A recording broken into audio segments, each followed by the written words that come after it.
तो एक खबर जब आई वेटिंग से स्लीपर में सफर बंद हो गया, उसके बाद से ही लगातार वेटिंग वालों को स्लीपर से उतारा जाने लगा और उनको जुर्माना भी काटा जाने लगा। तो फिलहाल वीआईपी समेत हम आपको 16 ऐसे कोटे बताएंगे जिसमें फटाफट आप अपने टिकट को कंफर्म करा पाएंगे।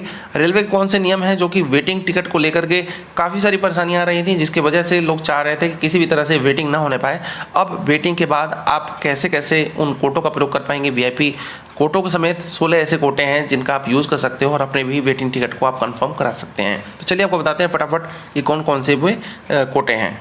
तो चलिए बताते हैं। सबसे पहला जो कोटा है वह कैंसर मरीजों को लेकर के है। जो कैंसर मरीज हैं, दिव्यांग हैं, मंत्री हैं, सांसद हैं, ब्यूरोक्रेट्स हैं, तमाम ऐसे यात्री हैं जिनको ये सुविधा मिलती है। साथ ही डिफेंस से आप हैं, महिला हैं, विदेशी पर्यटक हैं या आप सीनियर सिटीजन हैं, उसके हिसाब से भी आपको इसमें काफ़ी सारे कोटे दिए जाते हैं। पहले कोटे की बात करें, जो कैंसर मरीज हैं उनके लिए इमरजेंसी कोटा रखा जाता है। बहुत सारे लोग उनको बात पता नहीं होती है और वेटिंग उन्हें यात्रा करना होता है। रेल प्रशासन जो है कैंसर मरीजों के लिए इमरजेंसी कोटा देता है। भले कोई कोटा क्यों ना लगा हो, लेकिन अगर कोई कैंसर पीड़ित टिकट बुक करता है तो इमरजेंसी में रेलवे की तरफ से कैंसर मरीज की टिकट को महत्व दिया जाता है, प्रेफरेंस दिया जाता है। सबसे पहले उस टिकट को कंफर्म करने की व्यवस्था जो है भारतीय रेलवे रखता है। दूसरा बात करते हैं तत्काल कोटा का। इन उन यात्रियों के लिए है जिनकी यात्रा की योजना तत्काल की हो, मतलब फटाफट उनका प्लान बना हो। इसके लिए फर्स्ट एसी और एग्जीक्यूटिव क्लास को अगर छोड़ दिया जाए तो बाकी सभी क्लास के लिए तत्काल की बुकिंग की जा सकती है। इस कोटे के लिए बुकिंग ट्रेन खुलने की तारीख से एक दिन पहले ही आपको तत्काल कोटा का टिकट लेना होता है। जो इसी क्लास के लिए आपको सुबह 10 बजे और स्लीपर के लिए सुबह 11 बजे आपको इस तत्काल कोटा का टिकट लेने के लिए लाइन में लगना होता है, यानी कि काउंटर पर जाना होता है और फटाफट इसकी सीटें भर जाती हैं। इसीलिए आपको समय से पहले ही, इस काउंटर खुलने के पहले ही आपको जाकर के वहाँ पर टिकट के लिए फॉर्म वगैरह भर के लाइन में लग जाना होता है। अब आता है एक प्रीमियम तत्काल कोटा। शायद ही आपको इसके बारे में पता हो, लेकिन प्रीमियम जो तत्काल कोटा होता है ये उन्हें ही बुक करना होता है जो किराए में थोड़ा छूट चाहते हैं। तत्काल कोटा तो है लेकिन इसमें थोड़ा सा प्रीमियम होता है, ठीक है। तो बुकिंग प्रक्रिया तत्काल कोटे के समय इसकी भी शुरू होती है। एसी क्लास के लिए सुबह 10 बजे मैंने आपको बताया, स्लीपर के लिए 11 बजे आपको ये कोटा जो ओपन होता है और थोड़ा बहुत इसमें आपको छूट दे दिया जाता है, जो कि तत्काल कोटे के हिसाब से इसमें थोड़ा सा कम आपको पैसा खर्चा करना होता है। एक है जनरल कोटा, जो कि आपको पता ही होगा। इसमें आप टिकट हमेशा बुक करते होगे, 4 महीने पहले इसकी बुकिंग जो स्टार्ट होती है। इसमें कोई बाउंडेशन नहीं रहता है कि 10 बजे 11 बजे कब बुक करना है, आप कभी भी कर सकते हो 24/7। रात में अक्सर 11:30 पौने 12 बजे से आसपास और 12:20 के बीच में हमेशा जो IRCTC की वेबसाइट जो है इस समय 2024 की बात कर रहे हैं, भविष्य की नहीं, हमेशा मेंटेनेंस में रहता है और शायद भविष्य में उस मेंटेनेंस की जो दुविधा है, लोगों को परेशानी है, उसको शायद दूर किया जाए, क्योंकि उस बीच भी काफ़ी लोगों को टिकट बुक काफ़ी करना ही हो जाता है, तो ऐसे में वो नहीं कर पाते हैं। तो ऐसे में आप सामान्य कोटे में 4 महीने पहले टिकट की बुकिंग कर पाएंगे। आता है EHO कोटा, जो कि हेडक्वार्टर कोटा होता है। इसमें पहले आओ पहले पाओ होता है। ये स्पेशली रेल कार्य की VIP ब्यूरोक्रेट्स के लिए ट्रेन में कुछ सीटें रिजर्व रखी जाती हैं। सीटों का आवंटन पहले आओ पहले पाओ के आधार पर किया जाता है। ये कोटा उन टिकटों पर लागू होता है जो सामान्य टिकट में बुक होते हैं लेकिन वेटिंग में हो जाते हैं। अब आपको बता दें, जो कि GNWL होता है, GNWL या आपके टिकट पे GNWL लिखा होगा या तो केवल WL लिखा होगा। ऐसे के लिए अगर आप EHO का यूज़ करते हैं, मतलब अगर आप जाकर के रिक्वेस्ट करते हैं रेलवे प्रशासन विभाग में, तो आपको ये EHO कोटा दिया जा सकता है और ऐसे में आप इस टिकट को अपने कंफर्म करा सकते हैं।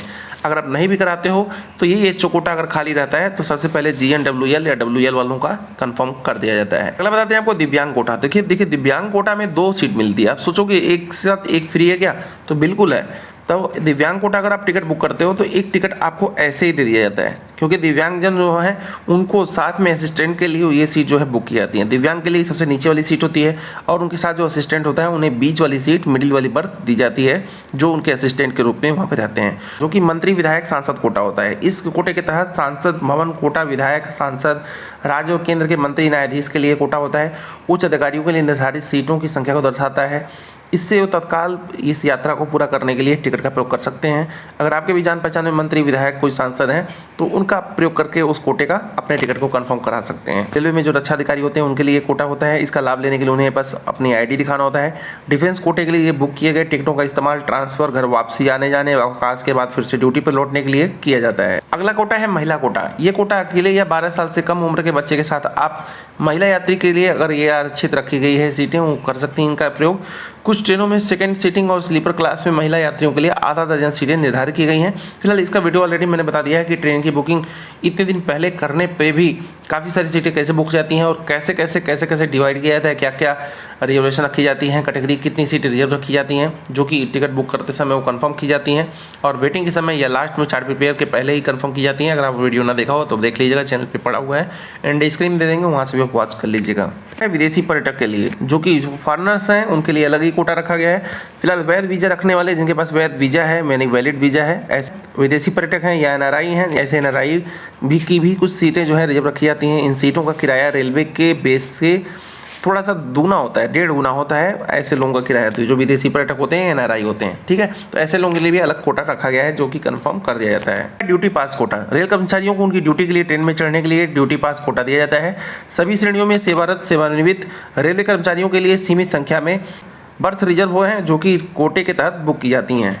अगला है जो बढ़ावा कोटा मैं आपको बता रहा हूँ, 45 साल से अधिक महिला है और सीनियर सिटीजन है उनके लिए कोटा रखा गया है। फिलहाल एसएस कोटे के तहत यानी कि सीनियर सिटीजन कोटे के तहत 45 साल से ज़्यादा की उम्र की जो महिला हैं अकेले यात्रा करना चाहती हैं तो उनके लिए भी ये जो है सीट कंफर्म कर दी जाती है और सीनियर सिटीजन जो है ट्रेन में नीचे की सीट ही उन्हें अक्सर दी जाती है। इस कोटे के तहत एक बार में सिर्फ 2 टिकट ही बुक किए जा सकते हैं। युवा कोटा बेरोजगार के लिए, फिलहाल ये शायद आपको बहुत ही कम पता होगा, ये भी एक कोटा होता है जिसमें 18 से 45 साल के जो बेरोजगार अभ्यर्थी हैं, जो बेरोजगार यात्री हैं उनके लिए ये कोटा रखा गया है। फिलहाल इसके लिए आपके पास मनरेगा कार्ड आपके पास होना चाहिए। अगर आपके पास मनरेगा कार्ड है तो NREGA यानी कि राष्ट्रीय ग्रामीण रोजगार गारंटी अधिनियम के तहत ये जो है आपको कोटा का प्रयोग कर सकते हैं। युवा के लिए ट्रेनों में 10% सीटें जो होती हैं आरक्षित रखी जाती हैं। लो बर्थ कोटा जो कि आपको मैंने बताया, जो सीनियर सिटीजन होते हैं, जो पुरुष यात्री होते हैं उनके लिए 60 साल ये बाउंडेशन रखा गया। अगर उनकी उम्र 60 साल है या उससे अधिक है तो लो बर्थ कोटा का प्रयोग कर सकते हैं। अगर वही महिला है तो उसकी उम्र अगर 45 साल या उससे अधिक है तो ये लो बर्थ कोटा का प्रयोग करके वह नीचे वाली सीट को बुक कर सकती हैं। निचली बर्थ कोटा का लाभ अकेले यात्रा करते समय या 2 ऐसे यात्रियों के साथ यात्रा करते समय लिया जा सकता है।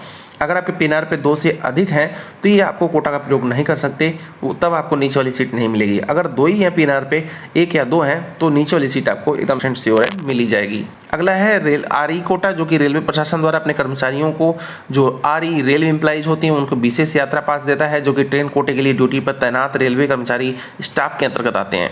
तो 16वां एवं लास्ट जो होता है वो पूल्ड कोटा होता है। पूल्ड कोटा ऐसे यात्रियों को दिया जाता है जो या तो आरंभिक स्टेशन के टर्मिनेटिंग स्टेशन से कम दूरी वाले स्टेशन तक या किसी बीच वाले स्टेशन से टर्मिनेटिंग स्टेशन या 2 बीच वाले स्टेशन के बीच यात्रा करते हैं।